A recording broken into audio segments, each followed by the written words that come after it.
Bienvenidos a la entrevista de France 24. En Colombia, la subida del salario mínimo en 2026 llevaba meses de disputas entre la patronal, sindicatos y el gobierno. Finalmente, el ejecutivo de Gustavo Petro decidió subirlo en un 23%, superando incluso el 16% que pedían los sindicatos. Una cifra que el ejecutivo defiende con tesis keynesianas, que apoyan además desde sectores obreristas por el alza del costo de la vida en estos últimos años y que enfada al empresariado temeroso de los costos laborales. En este contexto vamos a entrevistar hoy al ministro de Trabajo, Antonio Sanguino. En primer lugar, señor ministro, gracias por estar con nosotros. El Gobierno ha decretado recientemente un incremento del salario, como decíamos, del 23%, una cifra que supera incluso lo que pedían los sindicatos. ¿Por qué, ministro, se eligió exactamente llegar a esta cifra? Bueno, lo primero es que nosotros, como lo ordena la ley 278 del 96, hicimos todo el procedimiento de discusión y de intento de concertación en la comisión que para esos efectos se creó mediante la Constitución y la ley, que buscaba que trabajadores, empresarios y gobierno pudiéramos concertar la cifra del incremento del salario mínimo. Agotado el tiempo establecido por la ley, el gobierno quedó en entera libertad de decretar, como también lo establece la ley, este incremento. Nosotros en la discusión pudimos conocer el informe de salarios vitales para Colombia del año 2024-2025 de la Organización Internacional del Trabajo. Y con ese informe pudimos identificar la brecha entre salario mínimo 2025 y salario vital, es decir, aquel que se requiere para garantizar unas mínimas condiciones de vida del trabajador y su familia.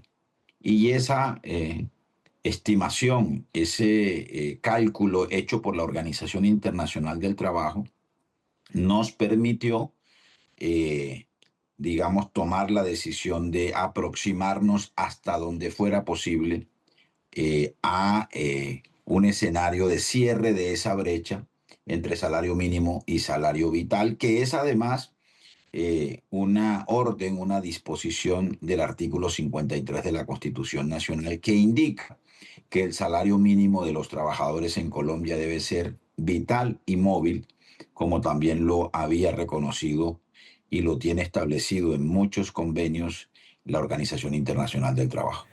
Bueno, usted ya ha dicho que esta subida se enmarca en una esfera keynesiana que viene a decir que a mayor consumo, mayor demanda.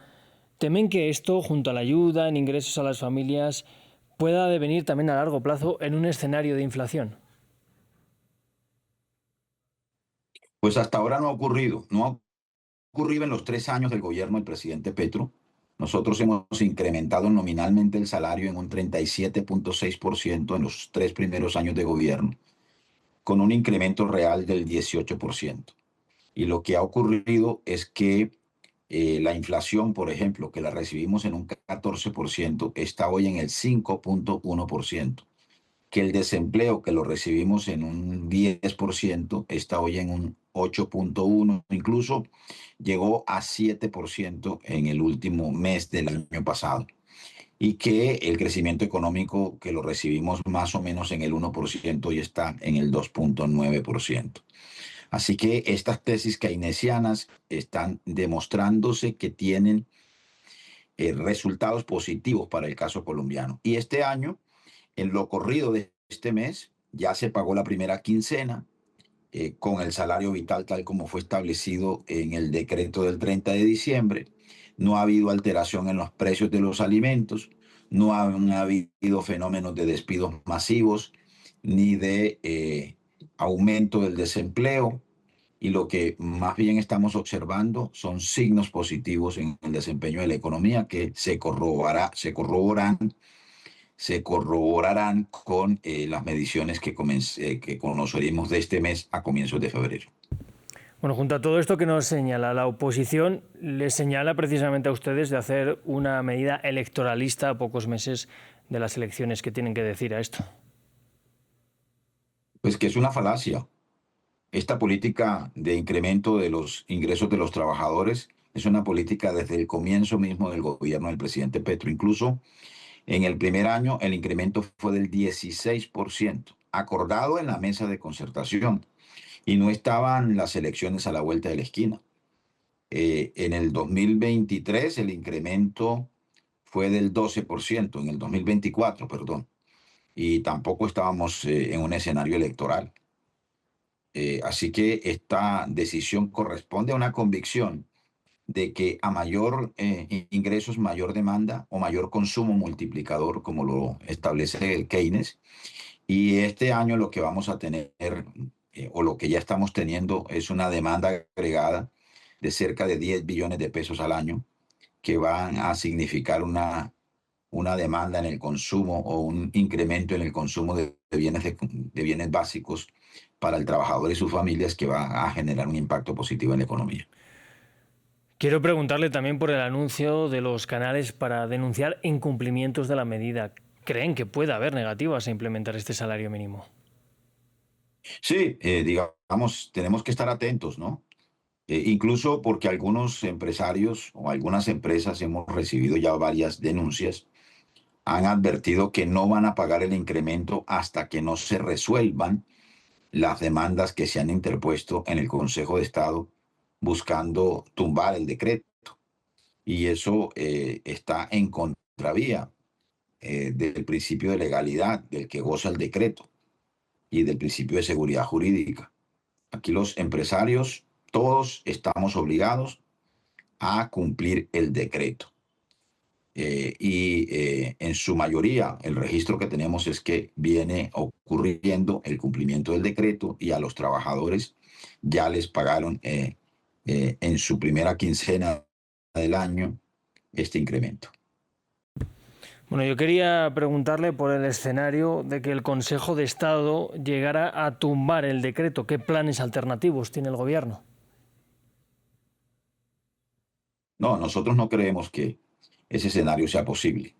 Hay, digamos, una línea de defensa jurídica entre la Secretaría Jurídica de la Presidencia, el Ministerio de Hacienda y el Ministerio del Trabajo para atender estas demandas y estas acciones jurídicas. Ya hemos ganado 5 tutelas ante los jueces de la República, y estamos muy atentos a lo que pueda ocurrir con las demandas de nulidad del decreto que fueron interpuestas ante el Consejo de Estado.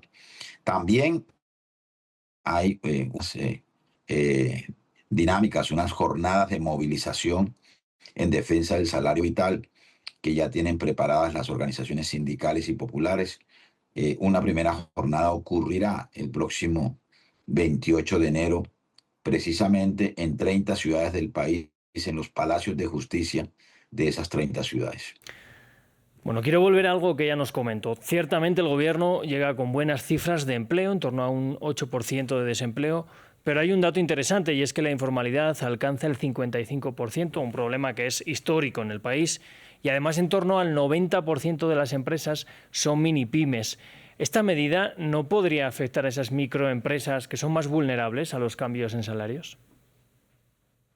Bueno, en primer lugar, un dato que me parece importante señalar es que nosotros recibimos la informalidad en el 58% y ha bajado al 55%. Todavía sigue siendo una cifra muy alta. Por eso, en segundo lugar, nosotros creemos que un mayor nivel del crecimiento de la economía, nosotros aspiramos llegar a un 5% en el ritmo del crecimiento del Producto Interno Bruto. Eso va a significar mayor empleo formal y de calidad en el país, lo que denominamos nosotros trabajo digno y decente. Y en tercer lugar, estamos preparando, ya tenemos casi listo un decreto que haremos público en los próximos días, que constituye, o mejor, que establece un paquete de acciones hacia las MIPYMES, hacia las micro y pequeña empresa, que consisten en alivios tributarios, en líneas de crédito especiales y en estímulos en programas de incentivos. Uno de ellos que está a cargo del Ministerio del Trabajo, que consiste en otorgar un porcentaje del salario mínimo a cada o por cada trabajador en las MIPYMES en todo el país. Y finalmente, la reforma laboral trae unas acciones que van a incrementar la formalización laboral de por lo menos 1.500.000 nuevos trabajadores. Estamos hablando de 500.000 trabajadoras domésticas que deben ser formalizadas. Estamos hablando de 440.000 personas que trabajan en las plataformas de reparto y en las plataformas tecnológicas. Estamos hablando de 410.000 personas que son aprendices del Servicio Nacional de Aprendizaje, la institución pública de formación para el trabajo, adscrita al Ministerio del Trabajo.